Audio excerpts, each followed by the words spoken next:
Can you say, "This is Dr. Amanda Zelechoski"? Why do we have to? Just try it. Oh, I can't. Deep breath. Okay. This is Dr. Amanda Zelechoski. Lindsay Malloy. Ah! Now, wait, say Dr. Lindsay Malloy. Dr. Lindsay Malloy. No, come back. This is Dr. Lindsay Malloy. Welcome to the Parenting Podcast. One more time. And then after that, can we have a candy twist? No. Please, Mommy. Okay, ready? Pandemic Parenting Podcast. Excellent.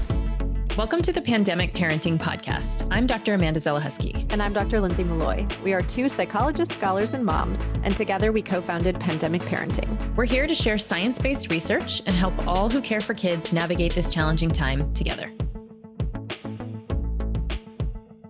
Please note that the information contained in this podcast and on the Pandemic Parenting website are intended for educational purposes only. Nothing discussed in this podcast or provided on the website are intended to be a substitute for professional psychological advice, diagnosis, or treatment. No doctor-patient relationship is formed between the hosts or guests of this podcast and listeners. If you need the qualified advice of a mental health or medical provider, we encourage you to seek one in your area.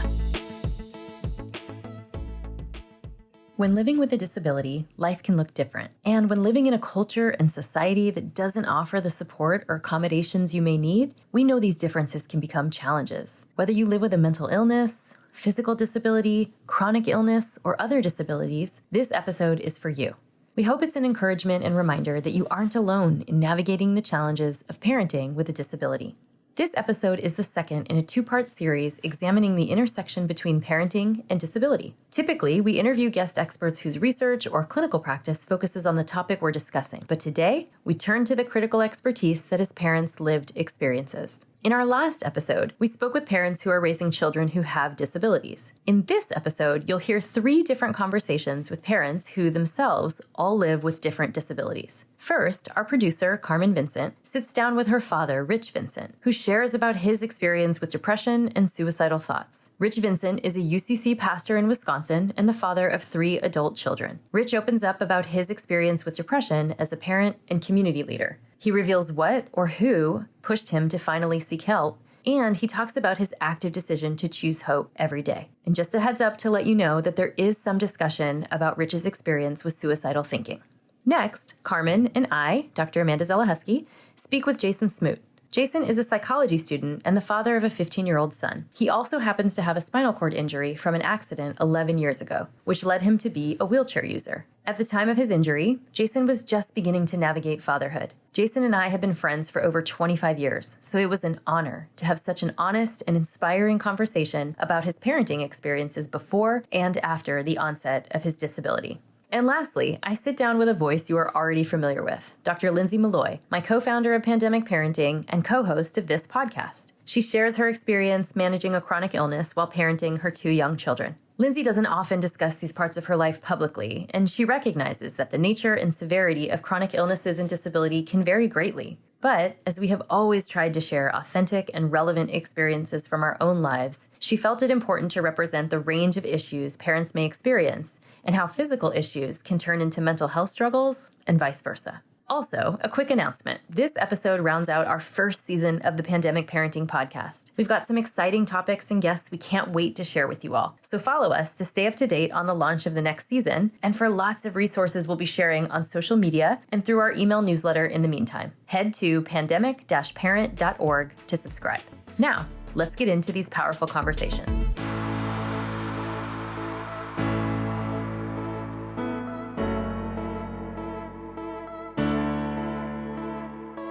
So the main focus of this is to talk about your experience with mental illness. And I don't know, we've never quite had this conversation outright, although I know you've struggled with depression and in your early years with maybe substance abuse. I don't know. Oh, yes. Yeah. So, do you mind telling me your story with mental illness?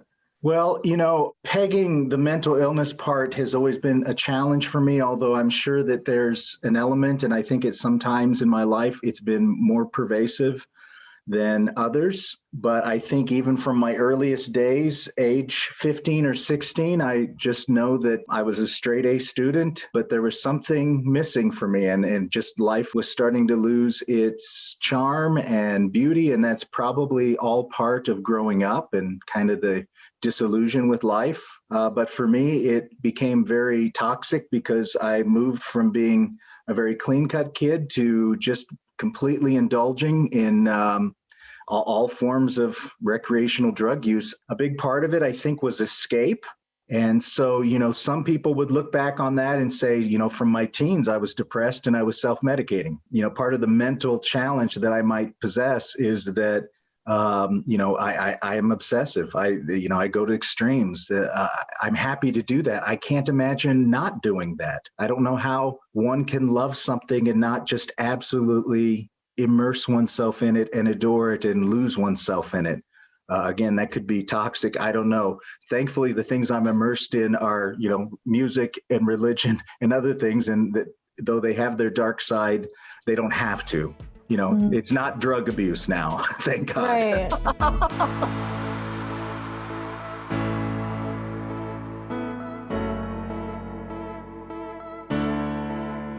So can we fast forward to you as a parent? What has your mental health journey been like there? I think, one of the things that parenting does is it totally opens your eyes to a new facet of yourself that you don't ever have to really experience prior to parenting. And that is that people exist that are completely dependent on you. Mm-hmm. And that, their welfare is not just a part of what you do for them, it is everything. And so there was kind of a joy in that, to the new discovery of having children with all the challenges that come with that. So I think it was overall a positive thing, although I can say that my whole experience of parenting was and continues to be, but not as much, but just a sense of complete incompetency and what do I do? And I think what I realized early on is there's not much to do other than be there.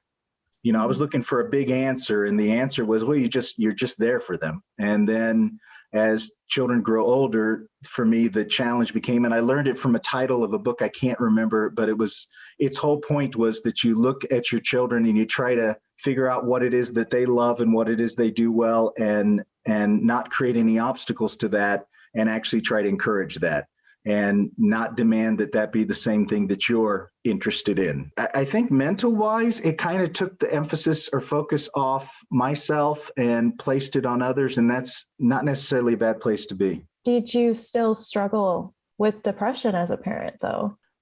One of my challenges is I'm not very self-reflective. And that might seem funny from someone who enjoys philosophy and theology and all of these big ideas, but I'd rather think about the ideas than myself. So it's easy for me to kind of be distant from my own emotions. So is that sort of like a numbing that you've done? I think so. It's probably, and others would know far better about this than I would know, but it's probably a defense mechanism. It's probably a way to cope, that instead of kind of thinking about how bad I'm feeling or empty or lonely or whatever, to be thinking about, oh, well, here's some interesting ideas to think about, or here's a way to distance my own emotional response from something, what's really happening. So I remember growing up and you were always present. Like, I think you're a great dad. It's hard to hear you be so hard on yourself. And I remember, sometimes late at night hearing conversations between you and mom about how you're having a hard time, like suicidal, but you want to stick around for us. Right. Yes. Can you talk about that?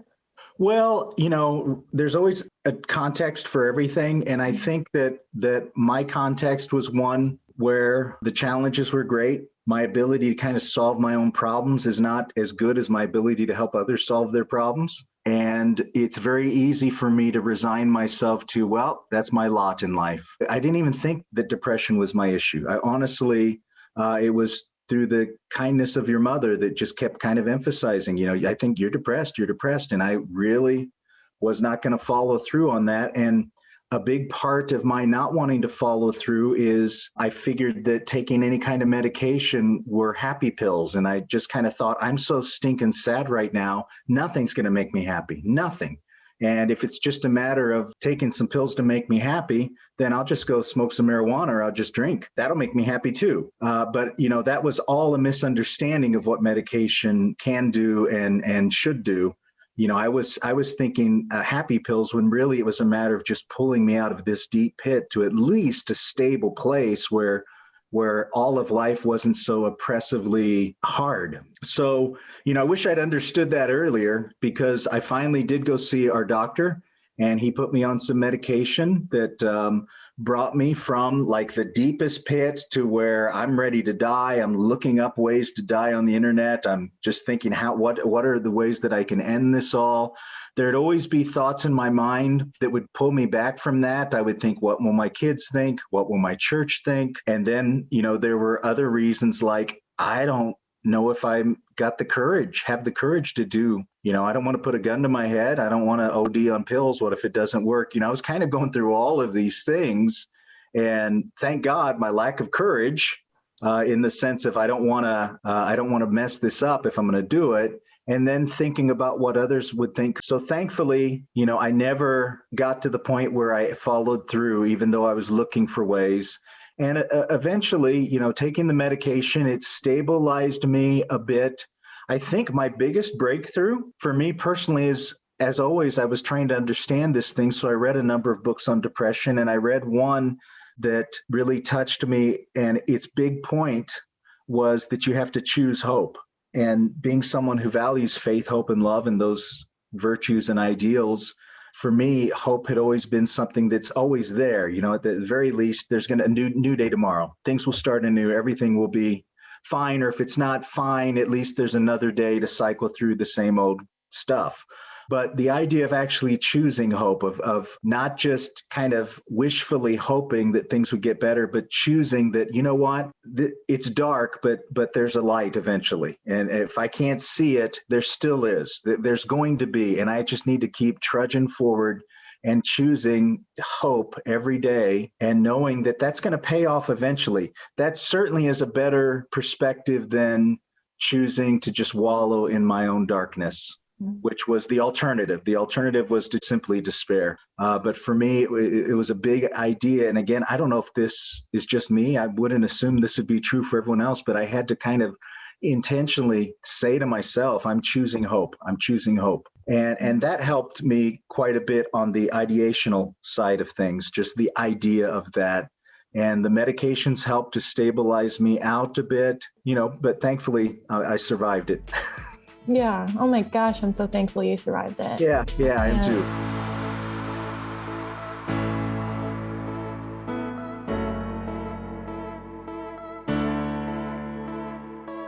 So for perspective, you and Mom are now divorced, but looking back, it sounds like she was the one to recognize the symptoms in you. Yes. And to urge you to get help. Very much so. And really, because I refused to recognize it, I was the one just determined that this isn't depression. I just thought in my mind, life sucks. There's no hope. I had to preach twice a week with this mind for about 3 years straight, with just absolute, life sucks. There's no hope. But in the midst of that, always, I kind of would look at what I believe and I'd think, it's still true, because truth doesn't depend on me experiencing it. Something can be true even if I don't recognize it. Something can be true even if I don't experience it. And so in my mind, I could justify all that I was doing because I really believed what I was doing and saying was true for everyone else except for me. Sure, where I just kind of would keep doing what I was doing, trying to bring people hope and faith and love, and yet just absolutely sick of life and looking for a way out. Yeah. Were you so adamant that it wasn't depression because there was a shame aspect you felt, or? There was probably a pride aspect in that, I can't be depressed. So there was probably some arrogance and hubris and pride. I think there was some ignorance in that I really didn't know what depression was. I just felt very sad all the time and unable to, move forward or do, and, all these things that anyone who knows anything about depression would go, oh yeah, you're depressed. Did you lose your interest in your passions like music and all everything? Stopped reading, stopped playing my keyboards. I don't know if I could watch any shows. So yes, everything that I enjoyed and appreciated was eliminated. After I started taking medication and at least hit a stable place, again, to the credit of your mother, my ex-wife, she, for some reason, out of the kindness of her heart, or maybe she saw this as a way to help, bought me a guitar. And, that was all of a sudden kind of this new interest became kind of my new keeping my head above water. And to this day, it continues to be. And that was very, very, very therapeutic in many ways, which is what you'd expect for anyone who loves music. It ends up being its own therapy. So can you talk about what all of this was like as a parent? Did you feel like you had to hide this from us? Yeah, I did. And I think, it's hard for me to reflect on that time because I think in my mind, I was doing a good job of hiding it. Again, everyone thinks differently, but for me, the parent lives for the child, not the child for the parent. And so your job as my child is not to bear all of my problems. Your job is not to be my counselor or therapist. Now, obviously, I believe you all have insights and education, thoughts that are better than mine and different than mine and worth hearing. It's not to say, not going to listen to the kids, but it's more just the general idea that until I'm really old and in a nursing home, my job is to not make my problems your problems. Your problems are my problems and not the other way around. So I think that's what made me have a concentrated effort to not make my depression obvious to all of you. And I just want to say this for other parents listening. I think as your child, I think you definitely did hide it enough I didn't know, or my brothers didn't know that it was crisis mode as much as it was, but we could still sense that there was something, happening. Right. I think every child can sense that about their parent. There's just I would that think connection. So. Yeah. I'm really glad Mom pushed you to get help. I don't know what it would do without you. Yeah.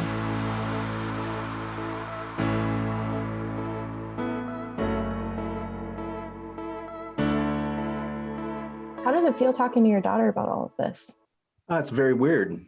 Although I'm very proud of you to think through these things and to allow people to think honestly about their own welfare and their well-being. The world would be a better place if all of us had a healthy sense of well-being and a healthy sense enough to seek not only our own well-being, but others' well-being instead of, pointing fingers or decrying or demonizing or all the other crazy things we do to one another.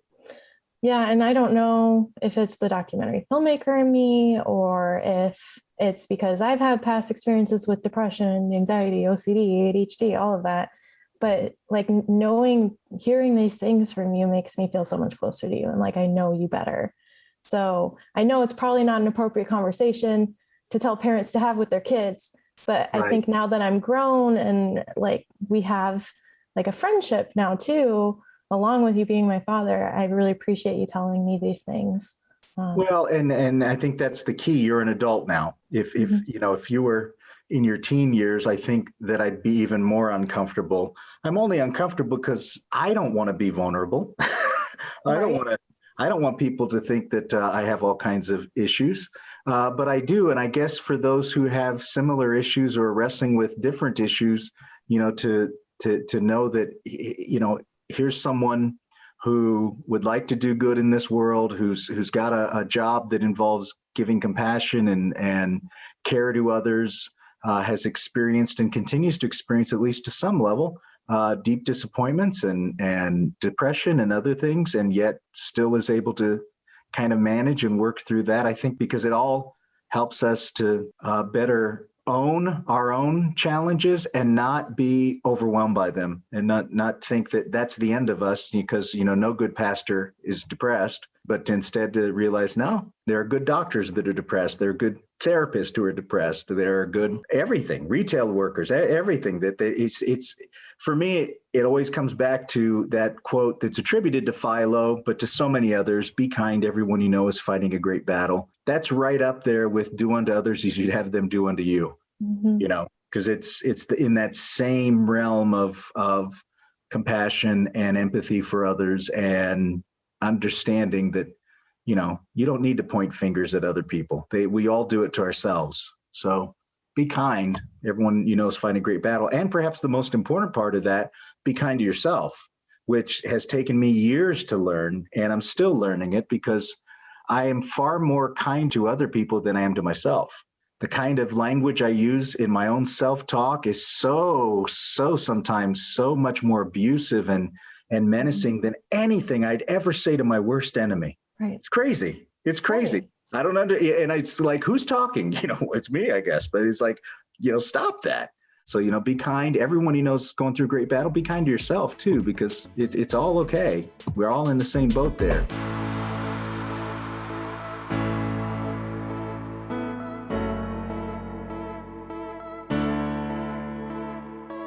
I was saved by my spouse who, at the time, refused to put up with my stubbornness and would make it very clear that she was concerned that I had depression.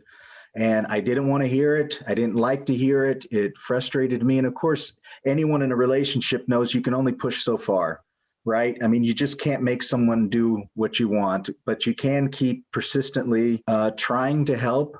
And that's what happened. And because of that, I actually finally went in and got the therapy I needed and got the drugs I needed, the medication I needed so that I could hit a stable place. So I think that perhaps you're not able to get your partner to respond right away, but you can patiently and persistently hang in there. It's a hard thing to admit for some of us. Maybe there's more to your situation than just life is bad right now, or things are disappointing, because that's all I thought it was.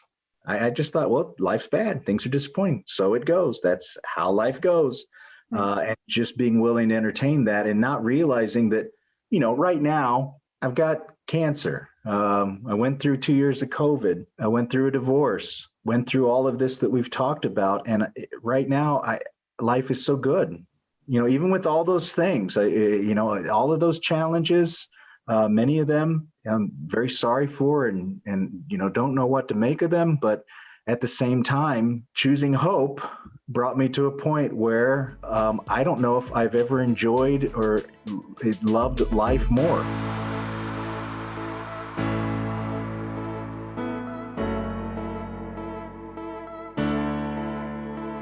Now we'll hear from Jason, a psychology student and father of a 15-year-old son who has a spinal cord injury from an accident that led him to be a wheelchair user.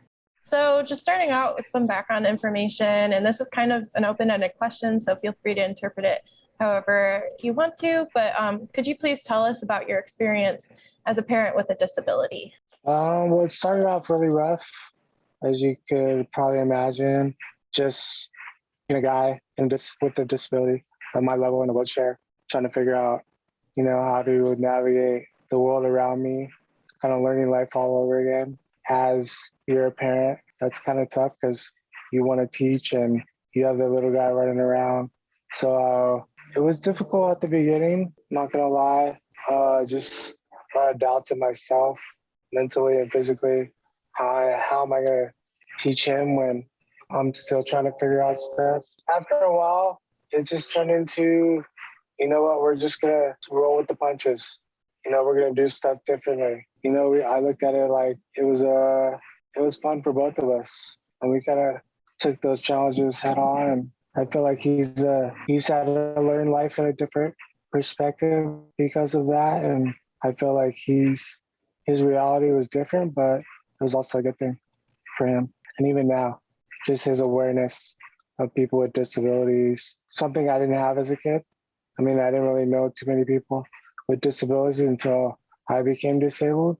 So I think his perspective is going to be a little different than most kids his age. He had to grow up a little faster.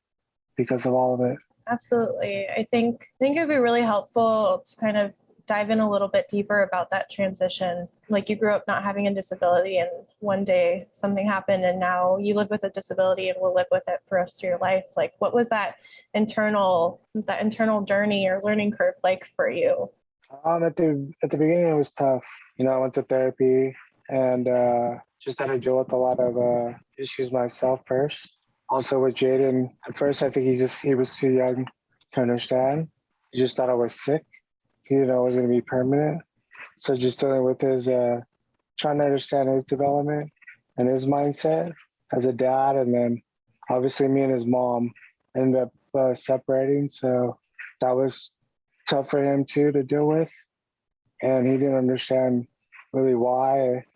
And then it seemed like at the beginning, his life was like, oh, I was playing with my dad last week and now I can't play with him. Like, what's wrong? I think the turning point was when I went to his kindergarten open house. I didn't want him to be that kid where, kids were going to tease him or anything like that. But I remember there was a situation where he was introducing me to a kid in his class, and his friend, I could see him sort of staring at me a little bit, like confused. And then he asked Jaden, is that your dad? What's wrong with him? Why is he like that? And Jaden kind of like said really quick, it's kind of funny. He was like, I told you my dad's in a wheelchair. Now, do you want to go to the playground and play already? And so they just ran out. Yes. And then that's when I kind of knew he was going to be okay.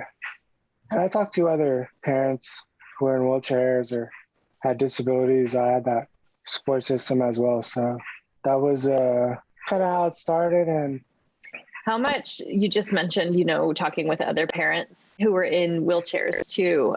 How important has that been for your journey to kind of have a community of other parents who understand? Oh, that was huge at the beginning. Just having somewhere to go where people fully understood what you were going through. And then and getting their feedback, knowing you weren't the only one going through it or had been through it, and seeing how they approach different situations in parenting or how they talk to their kids about certain things. Absolutely. I love that story of your son just kind of like stating the facts and moving on, because it's not a big deal.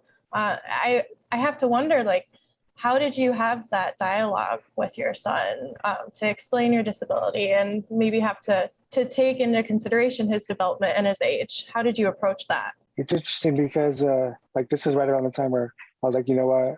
I'm going to go back to school. And I had a psych teacher. It was just an intro psych class. And the book just kept making sense. All the theories and stuff, the developmental theories just started making sense. I felt like I was actually like living it at the same time. So that attraction or just understanding his development through that perspective, I felt made me a better parent because I didn't take things personal. I understood what he was sort of thinking at the time, and I try to approach it that way. And I feel like that helped me. I was able to see signs like, oh, he's okay, I'm okay. He's just a kid, he doesn't care. He just wants his dad around. He doesn't know if I can throw a baseball or shoot a basketball. When they're little like that, they don't care. And so me seeing him and knowing he was okay made me more comfortable in my shoes. So many of the things you just said were so powerful, and I think extend to so many different challenges in parenting, especially disability, but many different challenges. So hearing you describe how, you were arming yourself with knowledge, and that helped you better be able to kind of talk to your son at his level in a way that he could understand, which empowers him, right? He's able to understand what's going on because you're explaining it in a way that he can understand and grasp, right? Rather than expecting him to understand things at a much more sophisticated level. So I just love that idea of there are many ways we can arm ourselves with, knowledge and strategies to try to help our kids through this and help ourselves through something like this.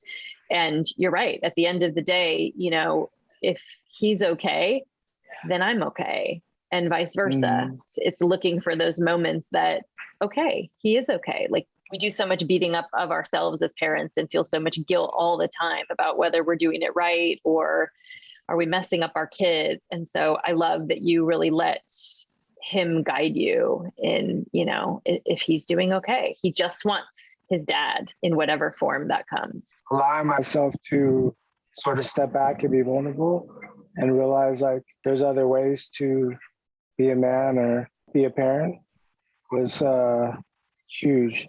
Once I was able to do that, I think I was able to, sort of, all right, well, I'll do other things. I may not be able to play baseball or basketball the way I thought I could, or the way maybe society's expectations are of a dad, but we do it this way. He's learned that we have to communicate differently.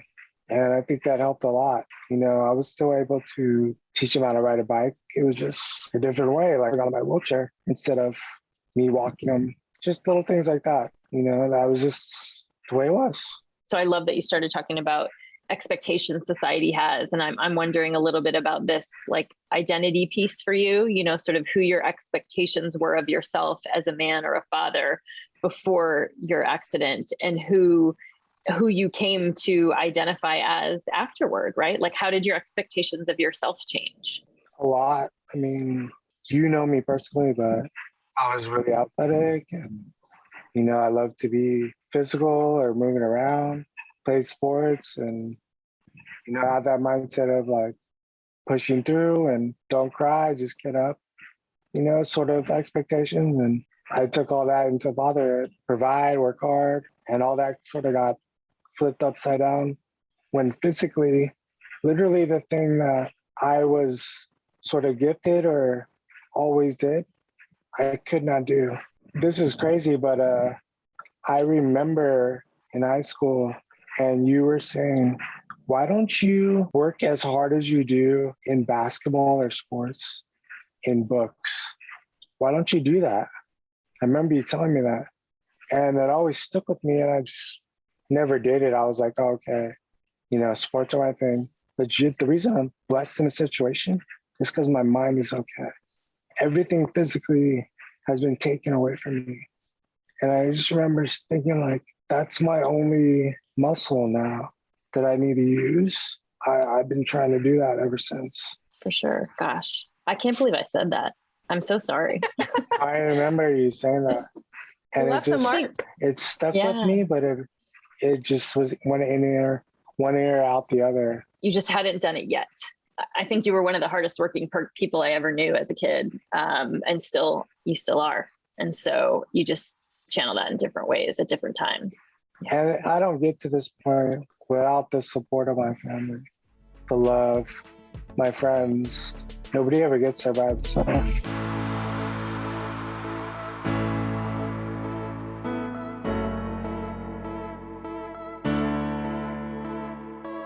COVID and the whole shutdown, me and my other wheelchair friends sort of joke because we don't really go out much anyway.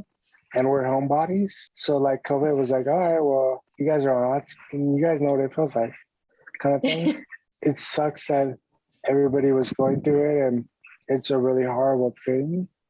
But I like being at home more and I got to spend more time with Jaden. But the school part online was challenging for sure. In some ways, just hearing you describe that, it's like he had to adapt a bit more to your world than how you're usually having to adapt to, the world outside or his able-bodied world. That's a good point. Yeah, I never thought about that. There are going to be parents listening to this podcast who don't have disabilities.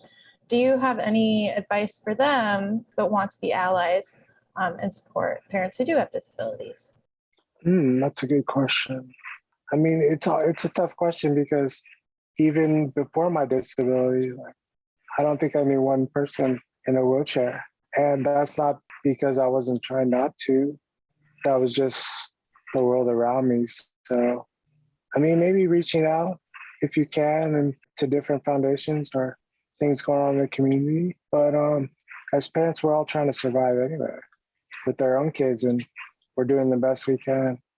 So sometimes it's hard to reach out to extended family and friends. It's tough for everybody. kind of related, like there have been times, especially during the last year and a half, that I have felt like, I'm not sure people understood what it was like trying to parent, kids of different ages through this, especially through the lockdowns, how those experiences might be quite different than somebody who isn't, trying to parent kids in these circumstances. So I'm sort of curious for you, like, what do you wish other people understood about what it's like to be a parent with a disability? Yeah, I think in general, people are nice people. I mean, I just think just the awareness sometimes and considerate, I guess. But we could do that for everybody, not just people with disabilities. I mean, we don't want anybody to feel sorry for us, or not that that's what you're saying, but in general, people are considerate. I mean, at least that's been my experience. When I go out in public, I like to go roll around the town and, people are very helpful. You've been pleasantly surprised at how considerate people have been. Yeah, I mean, that's something I was scared about and I worried about. Yeah, I've been really surprised. Yeah, I have a question that just came up and I don't quite know how to ask it. But the theme of don't feel sorry for us is a big one in the disability community. And I don't think people without disabilities sometimes understand why. Do you mind explaining that more? Because I think people might see your situation and say, well, you were in an accident and that's tragic, so I should feel sorry for you. Can you kind of reframe that thinking, why people shouldn't feel sorry for people with disabilities? We want to feel normal, like we're just like you. There's really no difference. And we want to be respected like a normal person. I think you could speak probably more of it because you have a disability that people can't see. And so I think sometimes that's tougher for people to realize. Yeah, I totally resonate with what you're saying. And it goes back to how your son answered that one question. Like, my dad's in a wheelchair, let's go play. Right. It's part of our identity, sure, but it's not what defines us. And it's not a negative thing either. I think people are afraid to say the word disability sometimes or ask questions, but I really love how open you are and how honest you are that it's just part of who I am. So yeah, I think that's one of the reasons I used to work at a daycare before COVID hit, and the kids were anywhere from 3 to 6. They're so honest and blunt, and that's what I loved about them. I remember one kid would be like, "Why don't you move? Why can't you move your foot? Move it. You're making me mad. Move your foot." And I'm just sitting there laughing at her. And she's like, "Move." But then I have to explain to her why. And then she was like, "Oh, okay." Or there's some kids will be like, why are you this way? Why are you in a wheelchair? What are you blowing on? Or can I do this? And I would find like the parents, when they would come pick them up, would be more uncomfortable than the kids were. Once you get over the hump and the kids are fine. That's what I loved about it, working with them. Kids are amazing like that. And in all the years I've been working with kids and families, there's so many times I find myself saying to parents, I wish you could see yourself the way your kid sees you, which is this amazing, powerful, strong, loving, nurturing person. And if only you could see yourself the same way your kid looks at you, just with that wonder and awe and love, I think we would all do better as parents to see ourselves the way our kids see us. Yeah, we're not going to have all the answers every time. We're not going to always do the right things, but hopefully we all just try to do our best. And along that line, like, what would you tell a parent just starting to navigate a disability at the beginning part of their journey? Yeah, know that mistakes are okay and you're not going to have all the answers, but just keep plugging away. Keep trying to do the right thing. Roll with the punches, man. It's okay to not be right or be vulnerable. You're trying to figure it out. Your life at the same time too. Just don't take things too personal. Like, understand your kid's gonna be angry one day, or he's gonna have a bad day. People around you are gonna have a bad day, and that's okay.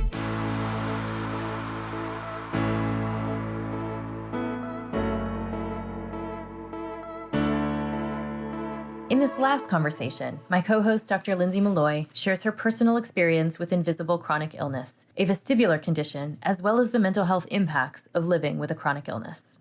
this episode is all about, having different disabilities or challenges as a parent.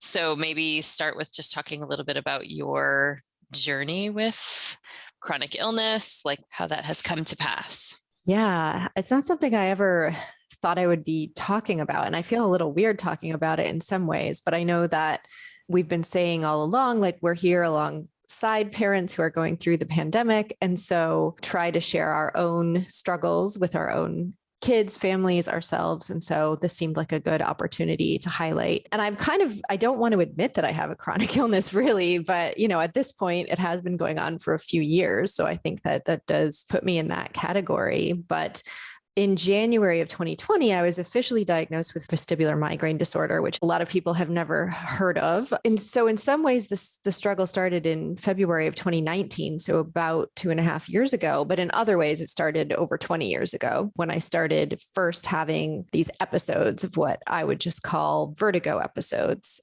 where I would just all of a sudden be very dizzy, vomiting, nauseous, couldn't get up, couldn't move around without vomiting, lots of fun stuff like that. But they would only happen, a few times a year. So they were pretty manageable. And then in 2019, that kind of changed for me. So now it looks more like it affects my everyday life more often than not. So I used to have these, terrible episodes, which are just awful. Like they're really, truly awful. I wouldn't wish them on anyone, but they would be 24 to 48 hours, and then I would be 100% back to normal. But what changed in 2019 was that I had this sort of mega episode that lasted like a month, and I just haven't been the same since that. So I have a lot of everyday symptoms now. So they're not the full on, like, it's not like I can't stand up. I can still typically, walk around and do things, but I have, basically everyday dizziness, every day feeling unsteady, every day feeling guarded in turning my head to look at something, or basic tasks like going to the grocery store and having to scan the aisles for the items that you're looking for, things that we really take for granted until they become extremely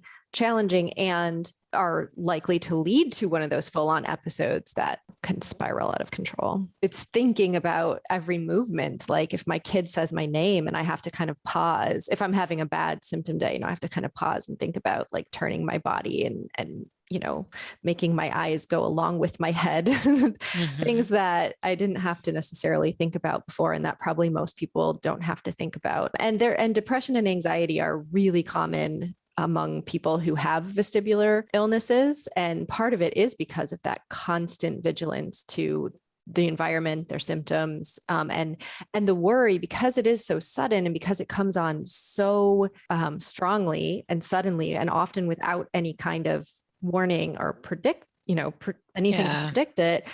That's very anxiety provoking, because you're like, oh, I could be in the middle of giving a talk or, doing something really important, picking my kids up from school. And you read that a lot from other people who have similar illnesses, that's one of the hardest parts. And people will start to not do things, like they'll start to stay home more. They'll start to not do things that even could potentially trigger an attack. And the ironic thing is that when you start doing that, your brain isn't getting the vestibular input that you need in order. So you actually are making yourself worse. And so, being guarded with my movements is actually not very good for me. Like I should be doing more so that I can habituate, but it's really hard.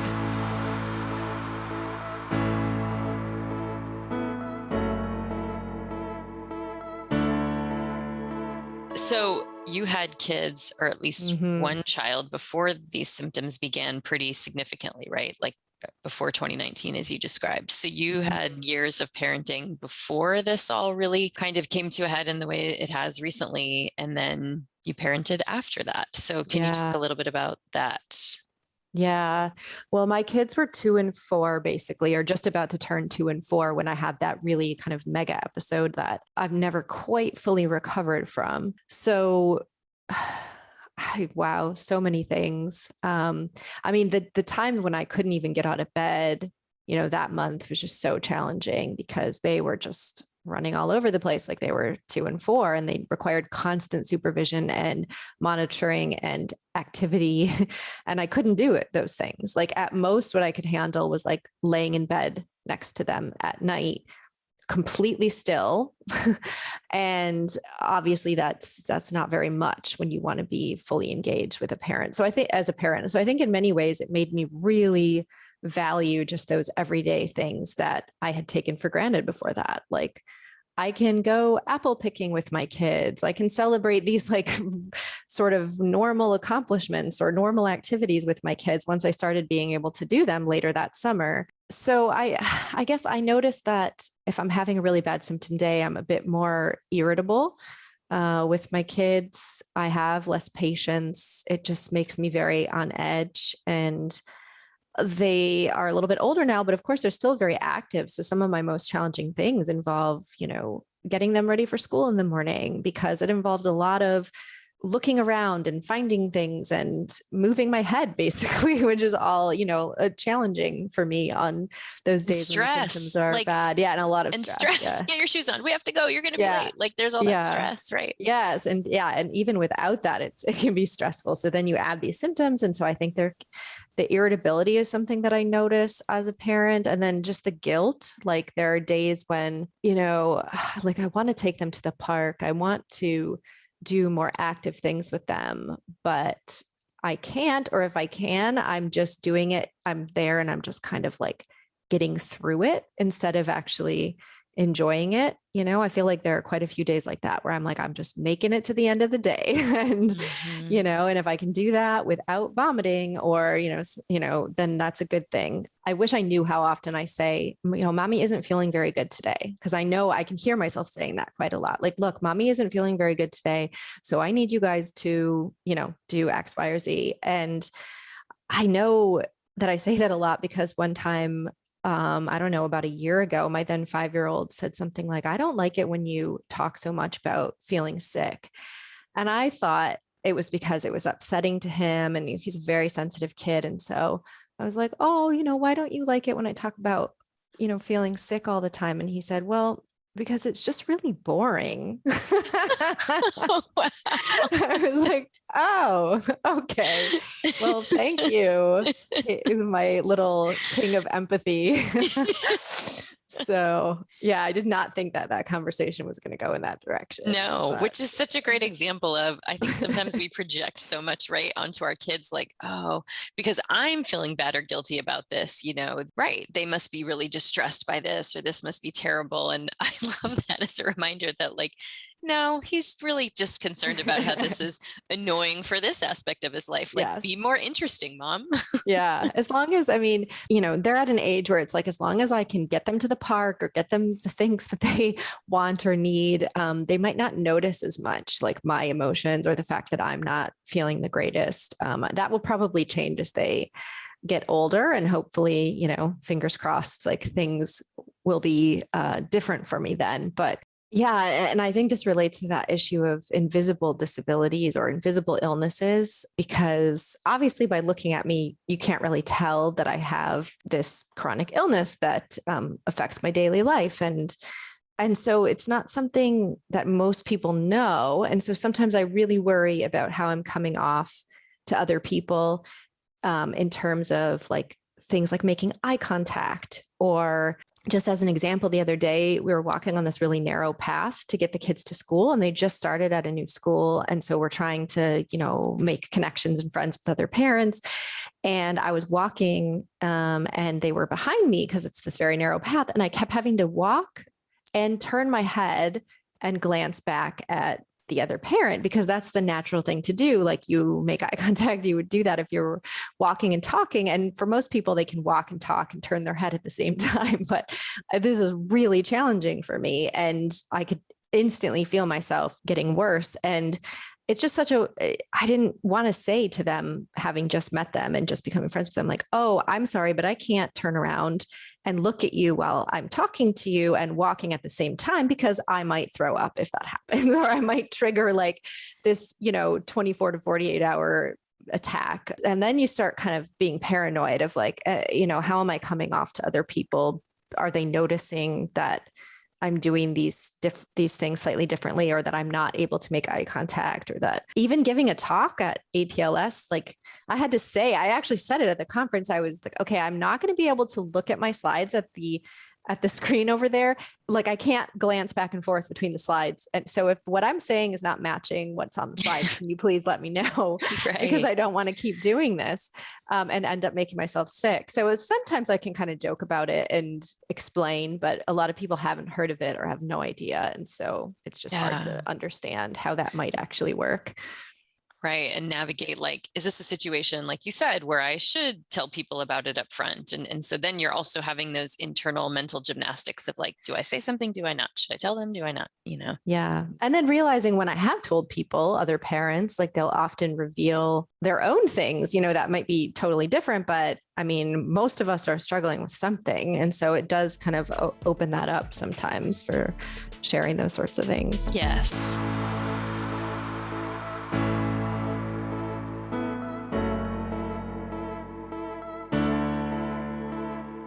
There was this major theme running through our conversation with Rich and with Jason also around hope, like how important it's been through the longevity of each of their journeys to hold on to hope, to realize that there are hopeful aspects of this. And so that's just such a special word in your life too, for a variety of reasons. So I'm wondering if you can talk about what role hope has played in your journey too.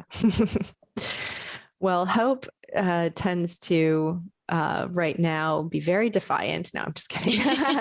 So my daughter's name is Hope. And so in some ways, I think it's kind of funny that her name is Hope, because I tend to be quite pessimistic sometimes. And so maybe by naming her that, I've introduced that word and concept over and over again into my life, which is very nice. For me, the hardest times with this is when I've kind of lost hope. Because there have been times where, I'll say to my husband, like, this is never going to change. I'm never going to be away from this. This is just my life now. And this is it. Like, it's going to be this way forever.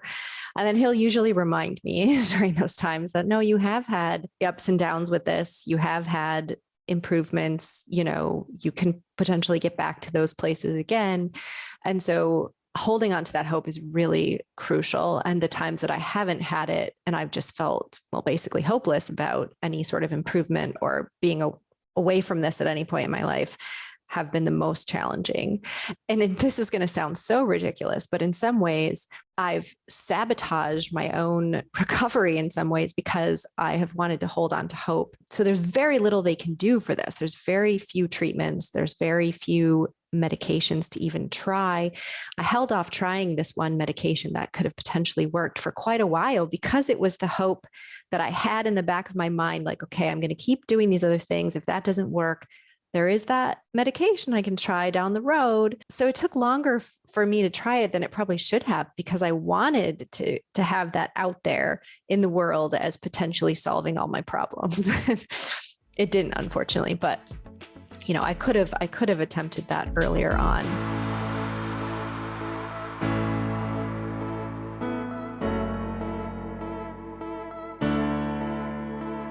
I've had to slow down. There was no way to deal with this other than that, and to accept more that this is, physically what my body is capable of doing. I know that I probably work a little bit more slowly now, but I've had to make those adjustments. And I think between that and the pandemic, I've had to admit, like, okay, there's only so much that one person can do. And you're going to have to just accept that. And so in some ways that has been a good thing. And it's also helped me say no sometimes to things too, which has always been a challenge for me. Especially when I was really bad in the kind of early days, just being able to go to the zoo with my kids or, do all those things that I would normally do, take them to the park, just felt like really big accomplishments. And for me, I guess the silver lining would be appreciation. It sounds so cliched, but appreciation for those everyday things that you take for granted.